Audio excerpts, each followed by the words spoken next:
Բարի երեկո, սիրելի հեռուստադիտողներ, այսօր աշխարհի ուշադրության կենտրոնում կրկին Թեհրանն է։ Իրանի մայրաքաղաքում իրավիճակը թեժացել է ինչպես երբեք։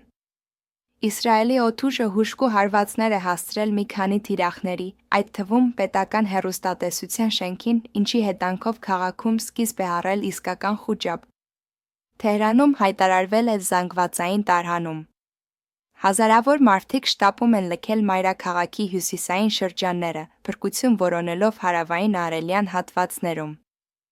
Իրանի իշխանությունները կտրուկ են արձագանքել, սպառնալով դուրս գալ միջուկային զենքի չտարածման պայմանագրից, իսկ արմուտքը շնչակտուր հետում է, թե ինչպես կարող է իրավիճակը դուրս գալ վերահսկողությունից։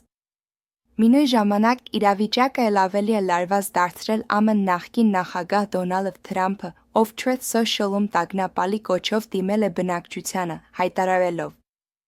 «Լքեք Թեհրանը հենց այս պահին»։ Դժբախտաբար, զոհերի թիվն արդեն հատել է 200-ը, տուժել են հիմնականում խաղաղ բնակիչներ։ Իսրայելական կողմում զոհվել են առնվազն 23 մարդ։ Ռազմական փորձագետները դիվանագետները զգուշացնում են. Եթե կողմերը չդադարեցնեն փոխադարձ հարվածները, տարածաշրջանում կարող է բռնկվել լայնածավալ պատերազմ, որի հետանքները կհասնեն ողջ աշխարհի, այդ թվում Հայաստանի վրա։ Մենք հետում ենք զարգացումներին։ Հաջորդ թողարկման ընթացքում կլինենք ուղիղ կապի մեջ Թեհրանի Երուսաղեմի մեր գործընկերների հետ, ներկայացնելով ձեզ իրավիճակի ամենաթարմ նորությունները։